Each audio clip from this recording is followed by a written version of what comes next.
अस्सलाम वालेकुम। Welcome to my YouTube channel learning with G. आज मैं आपके साथ IT 430 ई कॉमर्स का एक शॉर्ट लेक्चर शेयर करने वाला हूं, जो कि फाइनल टर्म के मैंने सीरीज स्टार्ट की हुई है।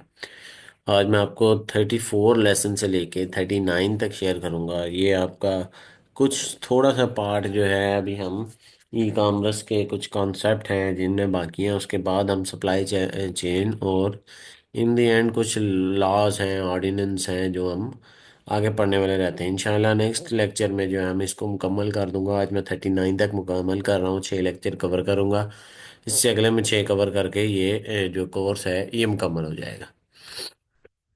तो आए हम चलते हैं कि लेसन नंबर 34 को 140 पेज के ऊपर जो हमने स्टार्ट करना है, data mining. Data mining basically इसकी आपको फॉर्मल डेफिनेशन यहाँ पर लिखी हुई है, आप इंटरनेट से भी इसको सर्च कर सकते हैं। ये होता है discovering interesting pattern from the large amount of data. बड़े डाटा के अंदर से इंटरेस्टिंग पैटर्न फाइंड करना, यानी रिलेटेड डाटा जो है एक दूसरे से जिसका कोई रिलेशन बनता हो, वो डाटा निकालना। वो कहाँ से निकलेगा? डाटाबेस के अंदर स्टोर हुआ हुआ। और ज़्यादा अमाउंट का जो डाटा होता है वो डाटा वेयर हाउस के अंदर स्टोर किया जाता है, रिजर्व रखा जाता है कि बाद में इन फ्यूचर में वहाँ से डाटा वेयर हाउस से निकाल के आप उसके ऊपर डाटा माइनिंग और डिफरेंट टेक्निक अप्लाई करके उससे आप इंफॉर्मेशन रिट्रीव कर सको।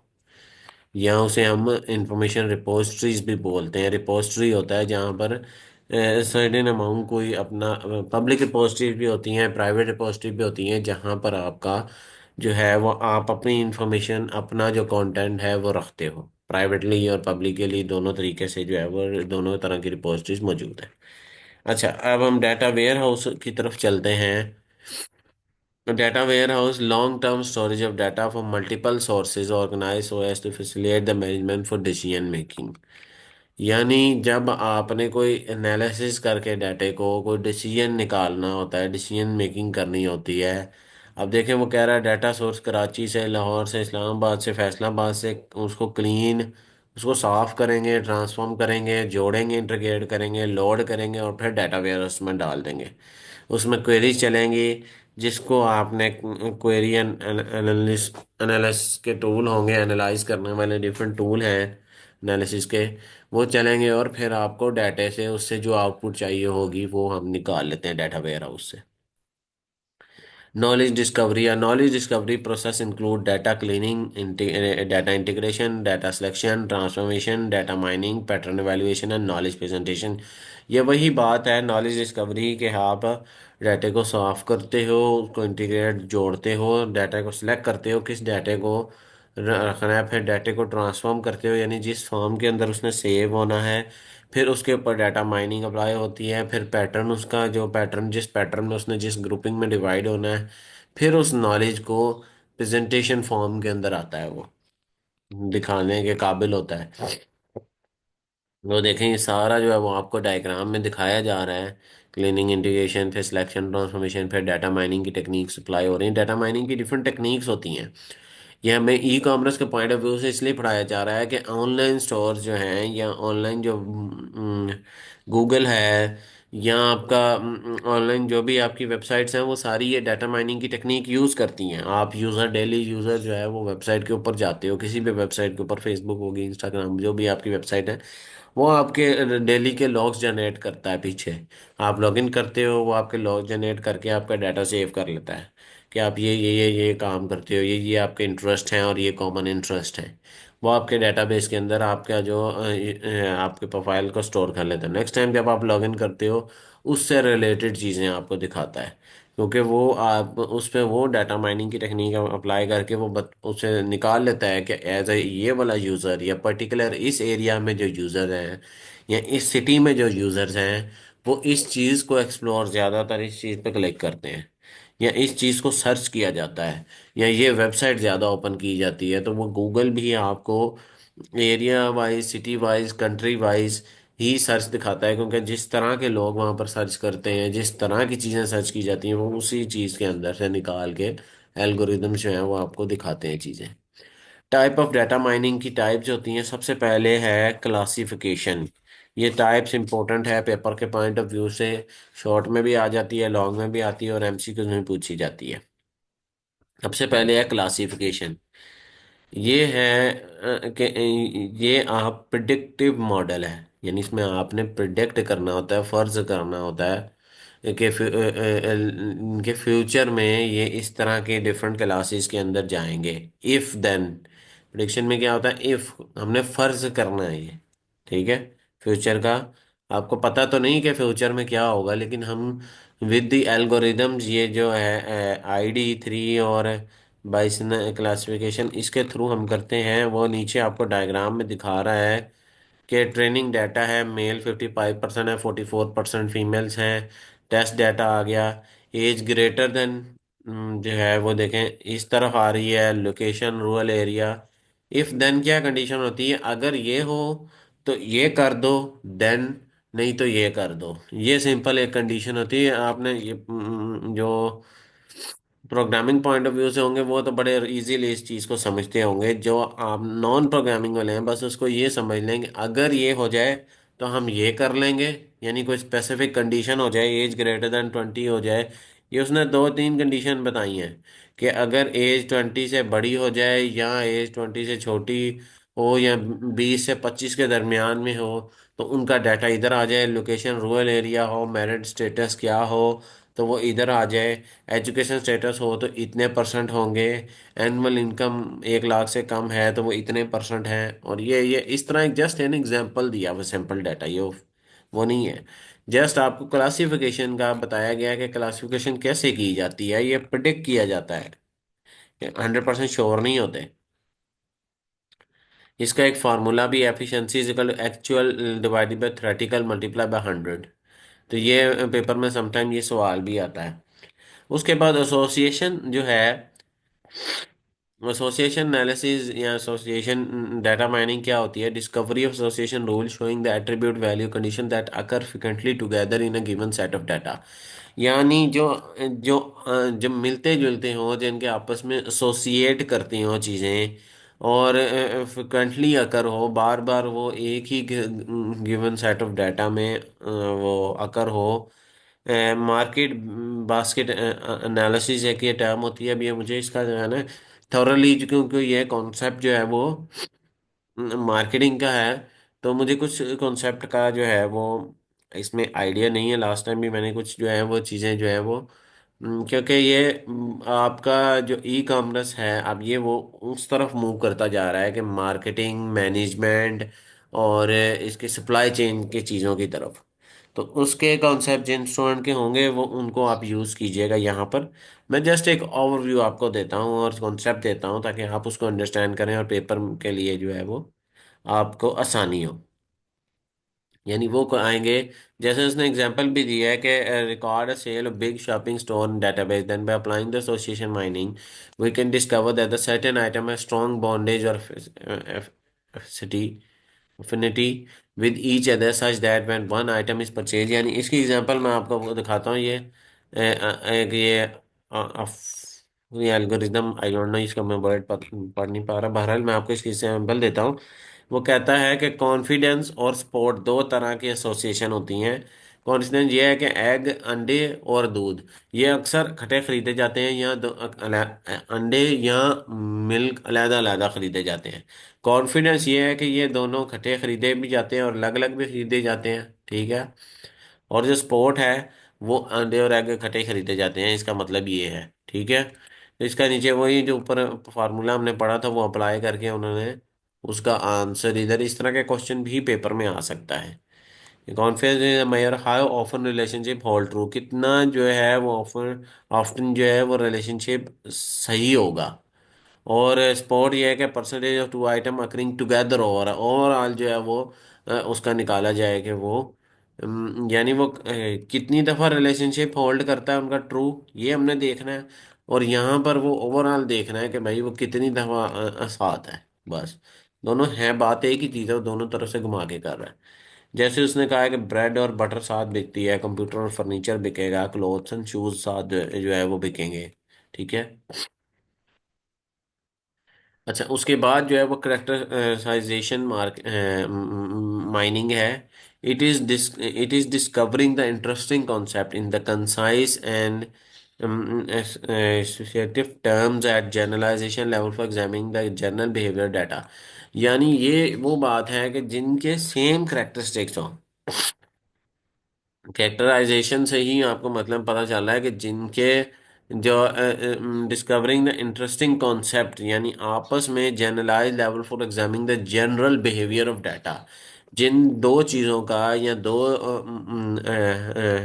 टाइप्स आइटम्स का या किसी चीज़ का भी एक जैसा बिहेवियर हो। जैसे उसने एग्जांपल दी है कि स्टूडेंट का नाम, डिपार्टमेंट, सिटी ऑफ रेजिडेंस। अब वो ये इसमें से एनालिसिस करके ये बताएगा कि कितने जो हैं वो जो फॉरेन स्टूडेंट है, ये फॉरेन यूनिवर्सिटी का कोई डाटा उन्होंने उठाया है कि इसमें से कितने स्टूडेंट ऐसे हैं जो पाकिस्तानी स्टूडेंट हैं। सिटी ऑफ रेजिडेंस ये कराची है, फिर लाहौर है। इसका मतलब ये है कि वो इस डाटे में से मिलती जुलती करेक्टरिस्टिक यानी इन दोनों की करेक्टरिस्टिक दोनों स्टूडेंट की मिलती जुलती है, दोनों पाकिस्तान से है। सिटी बेशक कराची और लाहौर है, और डिपार्टमेंट कुछ और है, नाम कुछ और है, लेकिन उन दोनों में एक करेक्टरिस्टिक कॉमन है, वो ये है कि वो पाकिस्तान से है। इसके अंदर दो एल्गोरिदम ये आपको फर्दर इन एल्गोरिदम को पढ़ने की जरूरत नहीं है ई कॉमर्स के पॉइंट ऑफ व्यू से, सिर्फ इनको याद रखना है। ये पेपर में शॉर्ट क्वेश्चन में या एमसीक्यूज में पूछे जा सकते हैं। अच्छा, उसके बाद आता है क्लस्टरिंग। क्लस्टरिंग का कॉन्सेप्ट जो कंप्यूटर के स्टूडेंट पढ़ते हैं वो थोड़ा सा डिफरेंट है। ये सारे जो कॉन्सेप्ट आप पढ़े सारे कंप्यूटर के डिफरेंट हैं, और आपके e commerce point of view के लिए बिल्कुल ही डिफरेंट चीज़ें हैं। क्योंकि ये जो कंप्यूटर वाले स्टूडेंट होंगे उनको पता होगा कि क्लस्टरिंग क्या चीज़ होती है, और ये सारी चीज़ें क्लस्टराइजेशन एसोसिएशन भी कॉन्सेप्ट बिल्कुल ही डिफरेंट। वहाँ पर बिल्कुल डिफरेंट तो नहीं होता, बस उसका हम यूज़ डिफरेंट तरीके से करते हैं। क्लस्टरिंग में क्या होता है कि ग्रुप ऑफ डाटा बना दिए जाते हैं जो कि आपस में सिमिलर होंगे, ठीक है। और dissimilar object in other cluster, जो सिमिलर कौन से होंगे वो एक क्लस्टर में आ जाएंगे, जो उससे सिमिलर, जो आपस में सिमिलर नहीं होंगे, जो डिफरेंट होंगे, उनको अलहदा क्लस्टर में, उसको अलहदा ग्रुप में बना दिया जाएगा। ये क्लस्टर होता है छोटा सा, ठीक है। जैसा इनकम लेस देन, ये वही बात हो रही है जो आपने ऊपर उसके अंदर की थी। क्या नाम है उसका, मुझे भूल गया।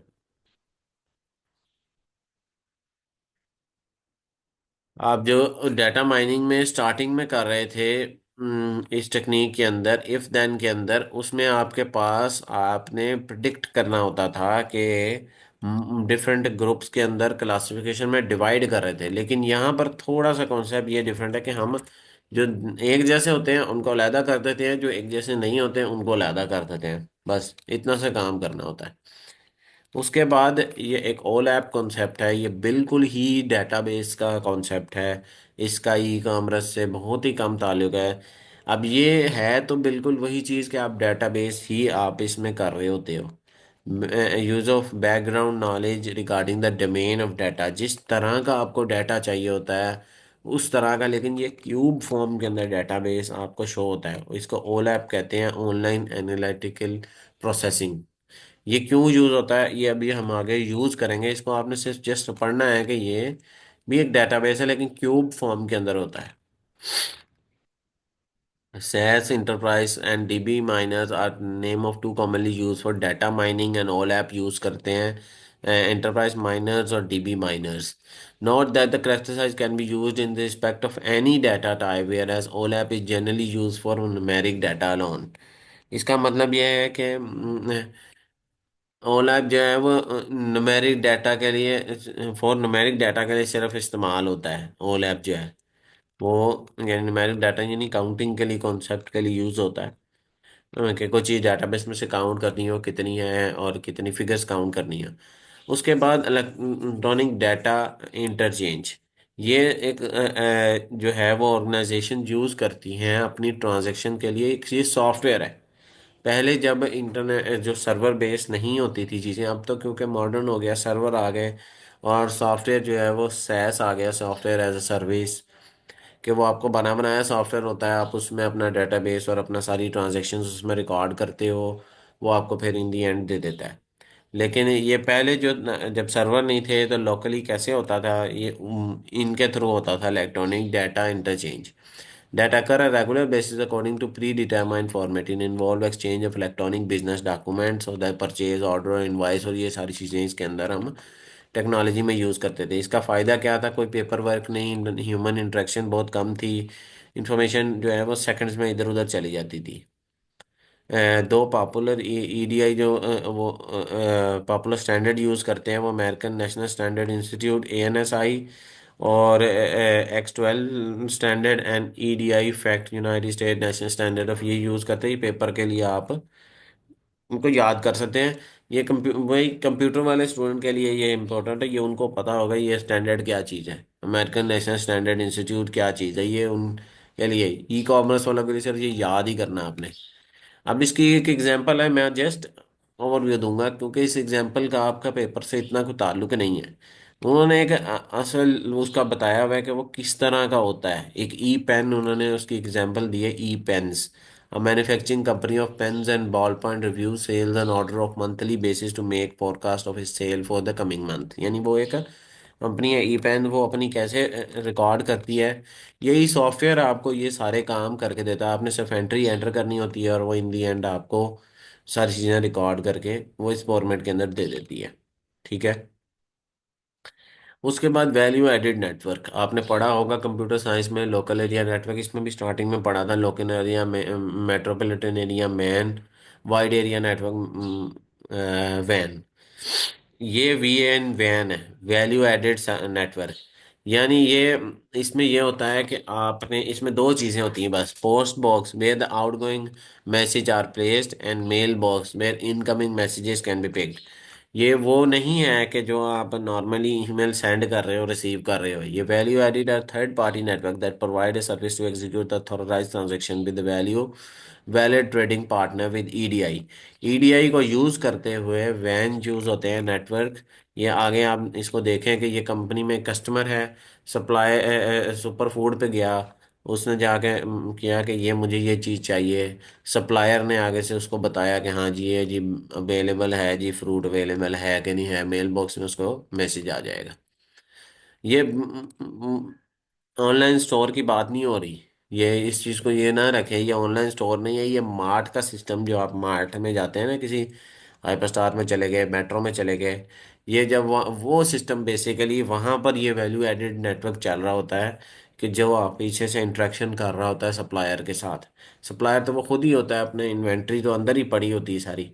वो जब तक सिस्टम इस तरह का नहीं मौजूद था, यानी इलेक्ट्रॉनिक कंप्यूटराइज सिस्टम थे, ये है तो ये कंप्यूटराइज सिस्टम ही है वाइड एरिया नेटवर्क, लेकिन जो सर्वर बेस या इंटरनेट अभी नहीं आया था, ये उससे पहले की बातें हैं सारी। ये वैल्यू एडेड नेटवर्क ये लोकल एरिया नेटवर्क की तरह ही होता है कि लोकली ही सारी चीज़ें जो है वो कनेक्ट होती हैं।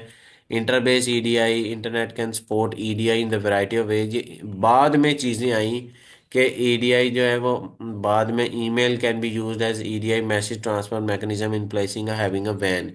बाद में आप इसको इंटरनेट पे एज एन ईमेल जो है, आप ईमेल की जगह ये यूज़ होता था। यानी कोई मैसेज आपने देना होता था कि फलां डिपार्टमेंट को इतना स्टॉक चाहिए, तो हम उस वक्त ऐसे करते थे। लेकिन अब तो वो ईमेल कर लेते हैं या इंस्टेंट मैसेज हो जाता है या कॉल हो जाती है। तो डिफरेंट वेज जो है वो आ गए। इसके अंदर एक एक्स्ट्रा नेट टर्म बोली जाती है।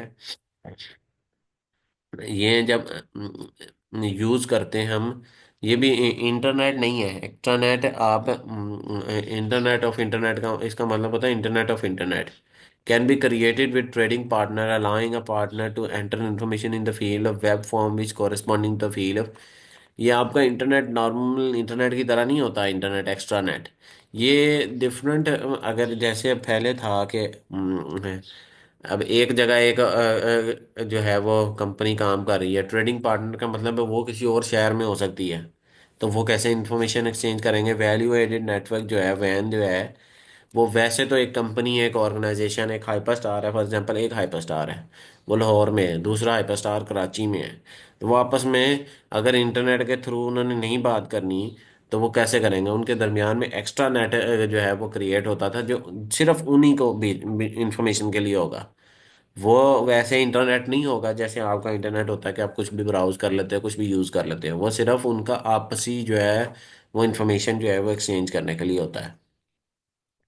इसके बेनिफिट जो है, ऑर्डरिंग टाइम जो है वो कम हो जाता है, कॉस्ट कटिंग आ जाती है, एलिमिनेट एरर्स जो है वो कम होंगे।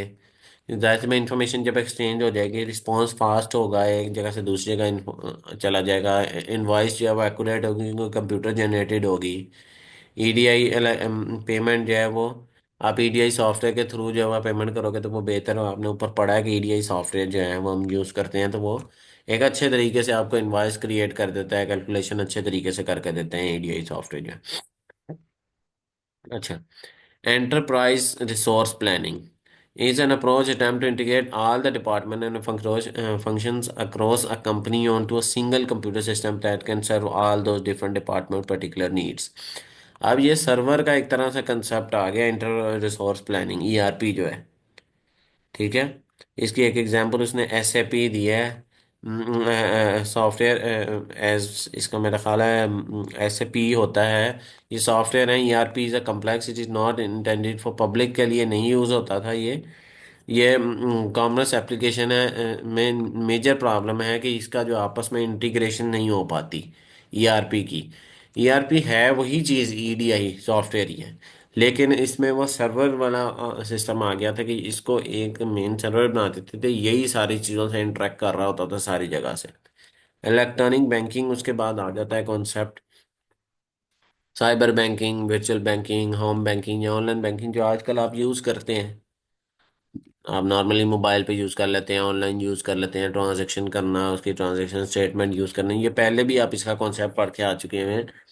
ये वही बात दोबारा वो आपको थोड़ा सा, क्योंकि ये बताना इसलिए जा रहा है कि वैल्यू चेंज जो है ये कॉन्सेप्ट स्टार्ट होने वाला है। Personal finance allow management of your financial matter in the customise manner. वही चीज़ है कि आप अपना जो है वो सारा कुछ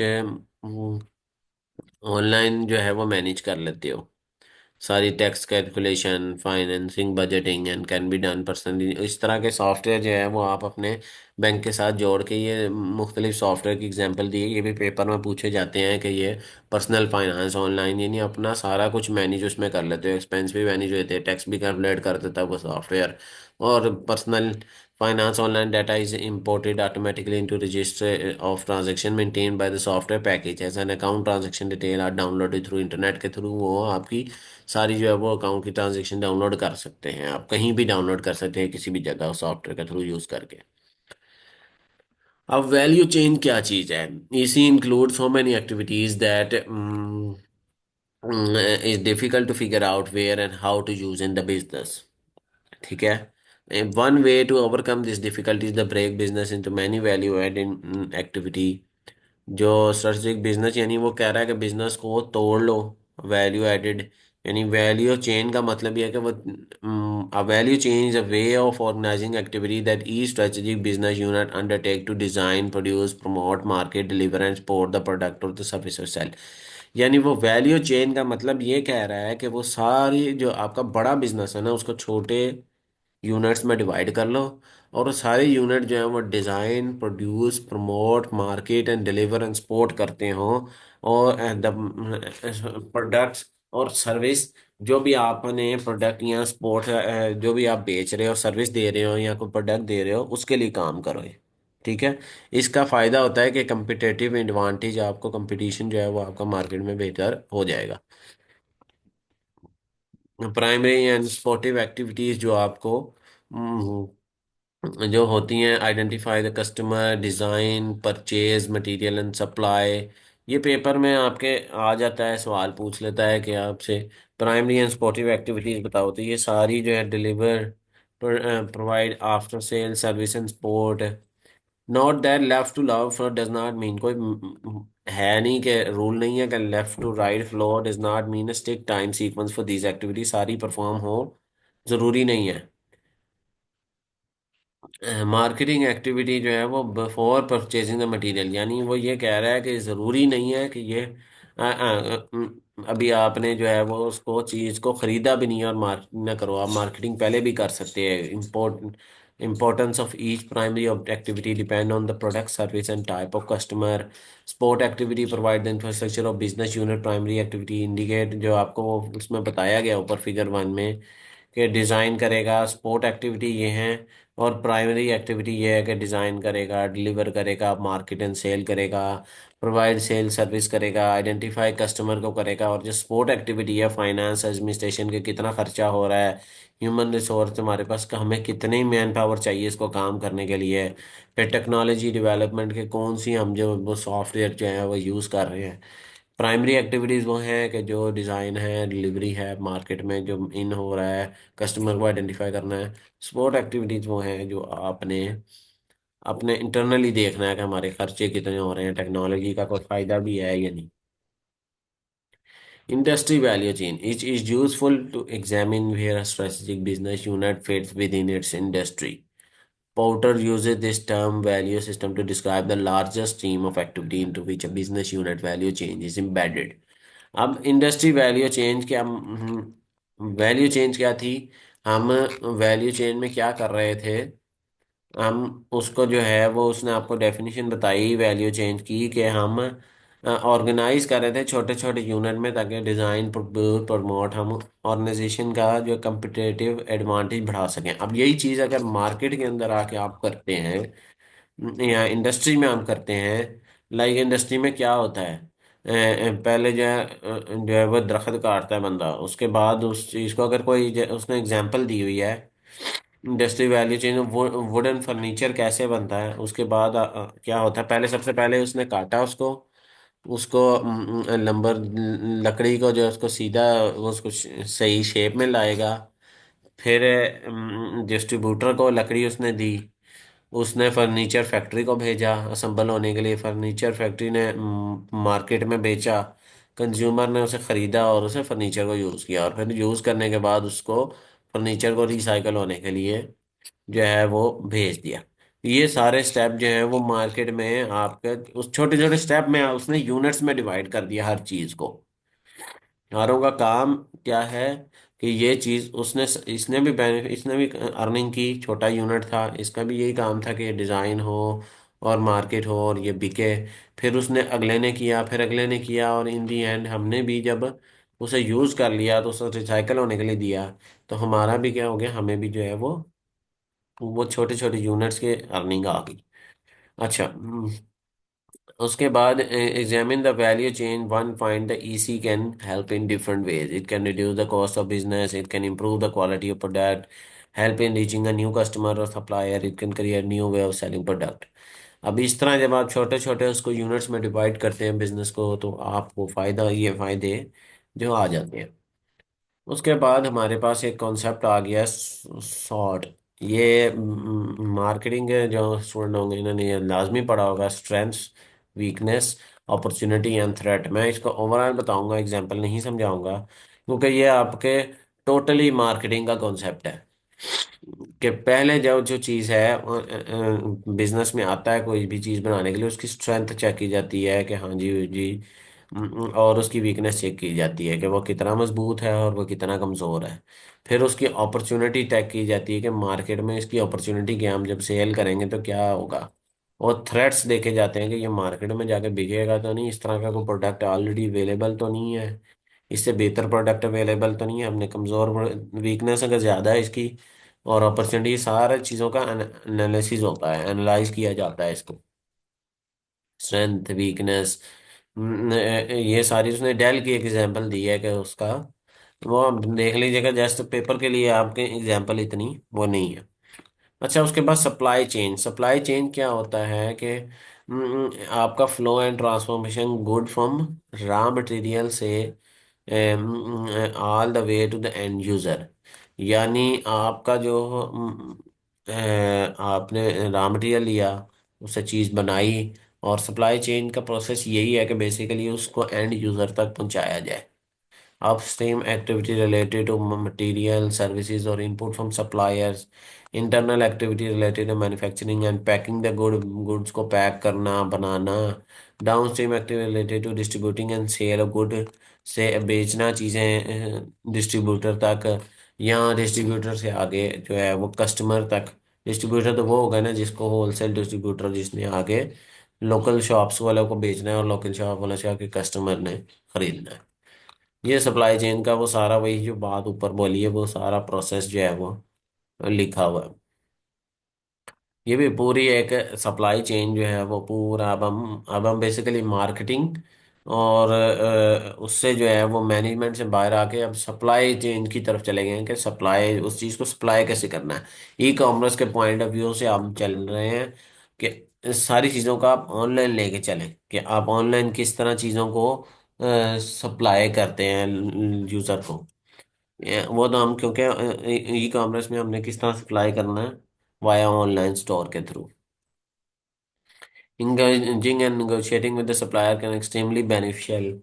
The process of taking active role in working with supplier to improve the product and process is called supply chain management. उसमें अपने डेफिनेशन बताई है कि आपका एक्टिव रोल सप्लायर के साथ और अपने प्रोडक्ट को और प्रोसेस को इम्प्रूव करना, ये सप्लाई चेन मैनेजमेंट कहलाता है।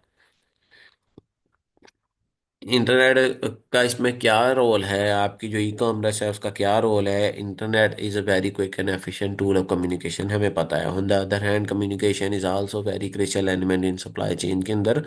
कम्युनिकेशन जो है, राब्ता आपका इंटरनेट के थ्रू जो है, supplier can share information changes जो है वो कस्टमर की डिमांड का जो भी चेंजेस होंगी वो आप इजीली शेयर की जा सकती हैं। Supplier can have immediate notice of any change in product design में, कोई भी चेंज होगा तो वो सप्लायर जो है वो नोटिस कर सकता है। Drawing the specification product can quickly produce to the supplier. कोई भी आपकी स्पेसिफिकेशन या आपकी प्रोडक्ट जो है वो सप्लायर को इजीली प्रोवाइड किया जा सकती है information. Processing speed of transaction जो है, प्रोसेसिंग की स्पीड वो ट्रांजैक्शन की वो इंक्रीज होती है इंटरनेट को। Cost of handling and transaction can be reduce. सारी चीज़ों की वो ओवरऑल आपको पता ही है, आप ई कॉमर्स के पॉइंट ऑफ व्यू से पढ़ते आ रहे हैं कि ये चीज़ें जो हैं हम उससे ई कॉमर्स से सारी चीज़ें इम्प्रूव कर सकते हैं। अब इसकी एग्जांपल आप है, typical example is supply chain management में well known world wide large production of commercial air. उन्होंने जो एग्जांपल दी है वो ये दी है कि लार्ज कमर्शियल एयरक्राफ्ट जो हैं वो, उसके अंदर 1 मिलियन इंडिविजुअल पार्ट्स होते हैं। ठीक है। अब सप्लाई चेन वालों ने उसको हर वक्त एयरलाइन को जो है वो पार्ट्स की ज़रूरत पड़ती है। अब थ्रू इंटरनेट के होने की वजह से, आपके ई कॉमर्स होने की वजह से, उसको इजीली जो है वो पार्ट्स अवेलेबल मिल जाएंगे। टाइम से पता चल जाएगा, अच्छा ये पार्ट ख़राब हुआ है, इंटरनेट पे सर्च किया, अच्छा ये पार्ट है, वो फ़ौरन आपको पता चल जाएगा वो कहाँ से मिलेगा। ठीक है। तो ये इसके फायदे हैं। Supply chain and ultimate customer orientation, primary objective of supply chain is help each company to meet the need of consumer at the end of supply chain. This approach is called ultimate consumer orientation. यानी supply chain का काम यही है कि consumer को की needs पूरी करना, सप्लाई को चाहिए, सप्लाई करना जो कंज्यूमर को चाहिए, जो यानी कस्टमर जिसने इस्तेमाल करनी है वो चीज़, उसको चाहिए। इस अप्रोच को अल्टीमेट कंज्यूमर ओरिएंटेशन कहते हैं कि कस्टमर के, कंज्यूमर जो यूज़र है उसके इर्द गिर्द उसको जो चीज़ चाहिए वो। उसके बाद कंपिटेटिव स्ट्रेटजी है कि मार्केट में कंपिटेटिव कैसे बना जाए। कोस्ट लीडरशिप, कोस्ट लीडरशिप का मतलब है is ability to sell goods और produce service at the price that is lower than the competitor. यानी आप चीज को उतने में बेचो जितना मार्केट्स में सस्ते में बेचोगे, तो फिर ही आप जो है वो बेच सकोगे ज्यादा बेहतर। डिफरेंशिएशन, आप डिफरेंशिएशन का मतलब यह है कि आप जो भी प्रोडक्ट सर्विस दे रहे हो उसकी क्वालिटी दूसरे से, कंपटीटर से बेहतर हो, और प्रोडक्ट जो है वो आपकी प्राइस और कंपटीटर से जो है वो कम हो, और फर्क जो है आपके प्रोडक्ट में फर्क होना चाहिए सर्विस में। Focus strategy is defined as concentration on single aspect of market. This that single aspect can be particular market segment or the market area or the product type. यानी आपका किसी एक चीज के ऊपर फोकस होना चाहिए, कोई एक चीज पर्टिकुलर प्रोडक्ट के ऊपर फोकस होना चाहिए। ये ना हो कि अगर आप मोबाइल बेच रहे हो तो सारी गाड़ियां भी बेच रहे हो, या कंप्यूटर बेच रहे हो तो आप साथ जो है वो उससे रिलेटेड प्रोडक्ट के ऊपर मार्केट सेगमेंट पे हो, कि अगर आप कंप्यूटर बेच रहे हो तो उससे रिलेटेड चीजें ही बेच रहे हो। ठीक है। अगर मोबाइल बेच रहे हैं तो मोबाइल से रिलेटेड उसकी एसेसरीज जो है उसको आपने टारगेट किया हो, तो ये फोकस स्ट्रेटजी है। रोल ऑफ ई कॉमर्स का क्या रोल होता है, बाय अप्लाइंग द, जो इससे क्या फायदे होते हैं, ये सिंपल पेपर में ये इतना एक्सप्लेन करने की जरूरत नहीं है इसको। आप एडमिनिस्ट्रेशन और ट्रांजैक्शन कॉस्ट कम कर लेते हो। लॉजिस्टिक सप्लाई चेन जो है वो इम्प्रूव हो जाएगी। कस्टमाइजेशन जो आपकी प्रोडक्ट में वो आपकी इम्प्रूव हो जाएगी। Differentiate product in the term of quality और सर्विस, आप जो है वो लोग डिफरेंशिएट कर पाएंगे कि अच्छा ये इसकी सर्विस अच्छी है तो हम इसी को खरीदें। आपने ये सारी चीज़ों को ई कॉमर्स के पॉइंट ऑफ व्यू से रखना है, और अब मैंने बताया कि सप्लाई चेन के कॉन्सेप्ट हैं सारे। ठीक है। पोर्टर मॉडल, पोर्टर्स का नाम आपने पीछे भी सुना था, इसका ये मॉडल है। हमने बस ये इस पे आज इसमें मैं एंड करूंगा पोर्टर मॉडल के ऊपर। Threat of potentially new entry to the sector, यानी इस चीज़ का खतरा हो कि कोई जो है वो नया एंट्री ना हो जाए कि मार्केट के अंदर इस चीज़ का। फिर बार्गेनिंग पावर ऑफ सप्लायर की भी एक ये खतरा होता है कि सप्लायर कहता है कि मुझे सस्ती चीज़ दो। अगर आप महंगा प्रोडक्ट बना रहे हो और उसको आपको सस्ता देना पड़े तो ये भी एक थ्रेट है। बार्गेनिंग पावर ऑफ बायर्स, यानी जो खरीदने वाला बंदा है वो भी बार्गेन करेगा कि यार मुझे 50 की नहीं 40 को दो, आप 50 की क्यों दे रहे हो। तो ये भी एक वो उसका है। थ्रेट ऑफ सब्स्टिट्यूशन, यानी आपका इस चीज़ का थ्रेट कि कहीं ये चीज़ बदल ही ना जाए, टेक्नोलॉजी ना चेंज हो जाए, बिल्कुल ही जो है वो ये मार्केट से एक्सटेंड हो जाए और नई चीज़ आ जाए। तो competitive rivalry among the existing players, जो पहले मार्केट के अंदर होते हैं वो ये सारी चीज़ें जो है वो ये पोर्टर मॉडल है ये चीज़ के सारी उसने न्यू एंट्री ना थ्रेट का कि कोई नया बंदा ना आ जाए कोई नया मार्केट में, सब्स्टिट्यूशन बदल ना जाए, bargaining power of buyers, bargaining power of suppliers, competing between existing player. और ये स्ट्रेटेजिक प्लानिंग जो है वो उसके बाद जो है एक प्लानिंग साइकिल है। ये सारी वो चीज़ें हैं जो पेपर में पूछी जा सकती हैं। ठीक है। वो भी ऊपर वाले स्टेप्स भी पूछे जा सकते हैं, उनमें से कोई एक इंडिविजुअल भी पूछा जा सकता है।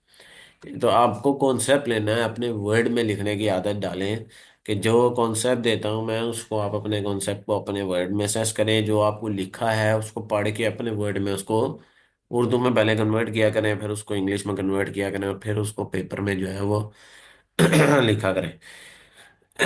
ई business competitive strategies normally formed and implemented according to planning cycle। एक प्लानिंग साइकिल है, वो क्या है, इंडस्ट्री एंड competitive एनालिसिस, यानी इंडस्ट्री का एनालिसिस किया जाए कि इस तरह का और प्रोडक्ट कौन कौन बेच रहा है, इंडस्ट्री में कितने टाइप के ये और प्रोडक्ट्स अवेलेबल हैं इस तरह के।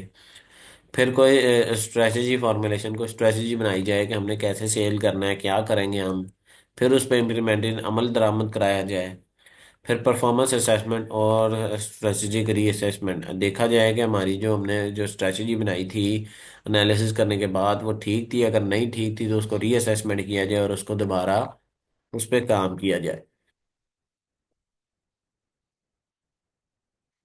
यहाँ पर ये इसका ये उसी का ही मॉडल का कुछ हिस्सा था जो हम ई कॉमर्स में जो सप्लाई चेन के अंदर ये मॉडल हमने पढ़ा है, पोर्टर्स मॉडल। मैंने 34 से 39 तक आपको मुकम्मल करवाया है, कॉन्सेप्ट समझाने की कोशिश की है, उम्मीद है कि आपको समझ आई होगी। अब इसके बाद जो चीज़ है वो इंशाल्लाह अगले लेक्चर में हम जो स्टार्ट करने जा रहे हैं वो कुछ बैरियर्स हैं, और उसके बाद ऑर्डिनेंस और लॉज हैं। ठीक है। लीगल इश्यूज हैं ई कॉमर्स के, वो आपको मैं इंशाल्लाह जो है नेक्स्ट लेक्चर में जो मैं दूंगा उसमें कवर करवा दूंगा।